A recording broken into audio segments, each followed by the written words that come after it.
Deployed overseas, serving my country, I never imagined my own wife would betray me in the worst way. My name is Cameron Holt, 37 years old, 17 years in the United States Army as a communications officer.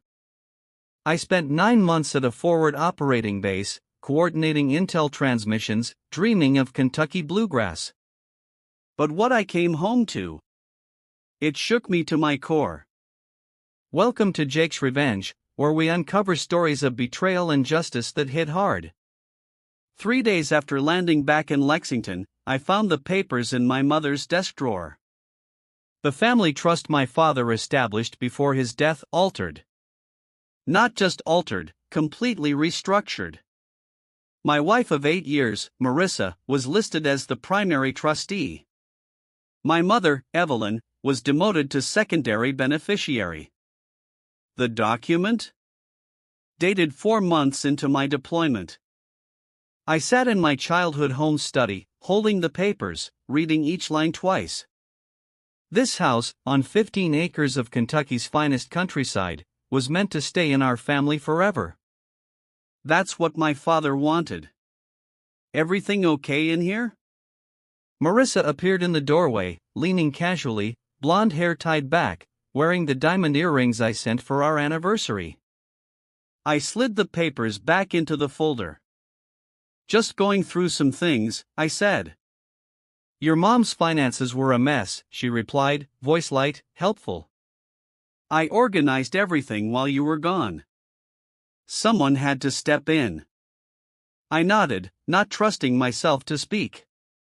I've been paying her bills, handling property taxes, Marissa continued. The trust needed updating. Your mother agreed completely.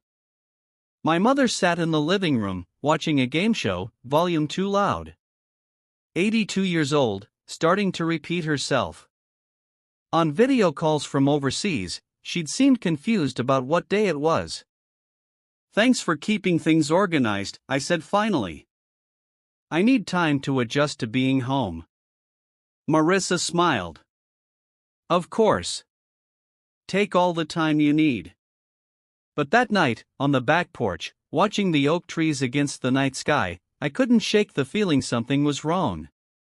What would you do if you found out someone you trusted was rewriting your family's legacy? Stick with Jake's Revenge to find out how deep this deception goes. The next morning, I kissed Marissa goodbye as she left for her job at Sundale Financial. I told her I was spending the day with Mom. She didn't see me slip the trust documents into my jacket. I met Marissa 10 years ago at a coffee shop near Fort Campbell. She was sharp, ambitious, made people feel special. We married within a year. She got along with my mother, especially after Dad passed 5 years ago. He'd been the planner. Diagnosed with lung cancer, he made sure everything was in order. Take care of your mother, he told me on his last day. The house and land stay in the family. Non-negotiable. The trust was ironclad. Or so I thought. Marissa had complained about living in a rental while we sat on Mom's land. We could build our own house there, she'd say. I always refused. The property was for Mom to live out her days in peace. My deployments grew frequent the past 3 years. Each time I returned, Mom seemed more dependent on Marissa. My wife took over her checkbook, medications, doctor's appointments. She's getting forgetful, Marissa would say. She needs help, Cameron. It made sense. Until it didn't. On my second day back, I took Mom to lunch at Bellamy's, the diner she and Dad loved. How are you really doing, Mom? I asked. She smiled, hands trembling as she sipped water. Oh, getting by. Marissa's been so helpful. I mentioned the trust change. She looked confused. Papers I signed about the house, she asked. Marissa brings me so many papers, bills, insurance, bank things. She says it's to protect the assets while you're away. My stomach tightened. Did I do something wrong, Cameron? She asked. I covered her hand. No, Mom. You didn't. On the drive home, Mom fell asleep. I called an old army buddy, now an attorney. Don't confront her yet, he advised. We need to see how far this goes. 3 days later, I found bank statements in Mom's nightstand. Accounts I'd never seen. 2 joint accounts between Marissa and Mom, with Marissa's withdrawal privileges. A brokerage account with $400,000, Dad's life savings, transferred. Then I saw it, $78,000 withdrawn over 6 months. Increments of $5,000 to $15,000, all with Mom's shaky signature. This wasn't opportunism. This was planned. What would you do if you uncovered a betrayal this calculated? Stay with Jake's revenge, the truth gets darker. That night, Marissa suggested dinner to celebrate my return. At an upscale restaurant, she wore a new dress, expensive jewelry, ordered champagne. You seem distracted, she said. Still adjusting? I nodded. I've been thinking, she continued, eyes bright. We should build on your mother's land. I've spoken with an architect. I sipped water. What would happen to Mom? We'd take care of her, she said. But that house is too big. There's a lovely assisted living community near my office. That's when I knew. The trust, the accounts, the land, it was all calculated. She'd been planning for years, waiting until I was overseas and Mom was vulnerable. I didn't confront her. I smiled, nodded, said I needed time to decompress. In the restroom, I called my attorney friend. I need everything on elder financial abuse and trust invalidation, I whispered. Yesterday. Walking back, a strange calm settled over me. Betrayal was heavy, but clarity focused the mind. A week later, I met Harold Lerner, an estate attorney in Louisville. Your mother was likely coerced, he said, reviewing the documents. Proving it won't be simple. Any cognitive assessment when she signed? Not that I know of, I replied. She's been forgetting things, names, dates. He nodded. We'll need a geriatric specialist. Dr. Eleanor Jenkins confirmed early-stage dementia, likely developing for over a year. Has anyone noticed these symptoms? She asked. My wife, I said. She's been handling Mom's affairs. Dr. Jenkins frowned. And no medical evaluation? Apparently not. I approached Marissa that evening. I took Mom to a specialist, I began. She's showing dementia. Her expression barely shifted. That's awful, but not surprising. I've noticed her memory issues. Before or after she signed the trust amendment? I asked. Her eyes narrowed. What are you implying, Cameron? Just establishing a timeline, I said. I've done nothing but help your mother, she snapped. Who's been here day after day?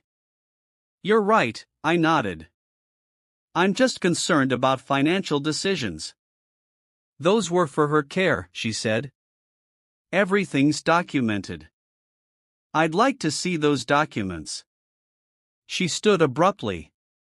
I don't appreciate being interrogated. She grabbed her keys. I need air. The next morning, my bank called. Someone tried accessing my savings account, Marissa's name wasn't on it. The attempt failed. That afternoon, I found a letter from Cornerstone Assisted Living, confirming Mom's residency next month, with her signature, dated 3 days after my return. I don't remember this, Mom said, bewildered. I don't want to leave my home, Cameron. I promised your father. I changed my account passwords, froze my credit, and called Harold. It's worse than we thought, I said. At the county clerk's office, I found the trust amendment's notary stamp, Lauren Davis, from Westbrook Law, where Marissa's college roommate Vanessa worked. At Westbrook Law, Lauren was nervous. "You notarized my mother's amendment," I said. "Was she alone?" She hesitated. "I don't recall." "My mother has dementia, Lauren." Documented. "And somehow, this happened while I was deployed." Her face paled. "Talk to Vanessa." Vanessa met me at a cafe. "Marissa brought the document, said it was drafted by your family attorney," she admitted. "Mom wasn't present when it was notarized?" "No. Marissa said she was ill." "That's illegal," I said. Vanessa nodded. "I've reported the violation. Lauren's suspended." Then she dropped a bomb. "Last year, Marissa asked about liquidating property and transferring funds offshore. And 3 years ago, she consulted me about divorce and military pensions." The pieces fell into place. She'd been planning for years. I didn't confront Marissa. I smiled through her talk of renovations, selling land, streamlining investments. Meanwhile, Dr. Jenkins documented Mom's dementia. Harold froze the trust and joint accounts. A private investigator uncovered Marissa's secret apartment, leased under her maiden name, and her spending, designer clothes, meetings with developers. Then, a flash drive arrived, records of Marissa paying off $40,000 in credit card debt with Mom's money. 3 days before the hearing, Marissa pushed for assisted living. "The facility needs an answer by Friday," she said. "The trust will cover it." "The trust you had her sign while I was deployed?" I asked. Her smile tightened. "I put down $15,000 to secure her spot." I visited the facility. No waiting list. The deposit? $5,000. Another $10,000 missing. The hearing came. Sheriff's deputies served Marissa at 7 a.m. "What is this?" she demanded. "A hearing to invalidate the trust amendment," I said. "And address financial irregularities." At court, Harold presented our case, Dr. Jenkins' testimony, the accountant's findings, Vanessa's admission, the investigator's evidence. Marissa claimed she was a devoted caretaker, but Harold played recordings of her discussing land development. Judge Harriman's ruling was clear: Mom wasn't competent to sign the amendment. Marissa's actions showed undue influence and exploitation.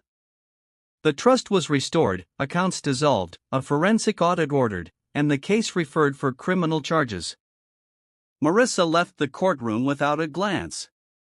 I turned to Mom, who squeezed my hand. "Your father would be proud," she whispered. A week later, I moved Mom into the guest house, hired a nurse with recovered funds, and filed for divorce. Marissa left for Colorado, abandoning her Louisville apartment. The land stays in the family, just as Dad wanted. My cousin Jason, a new attorney, is co-trustee. I don't think about Marissa much anymore.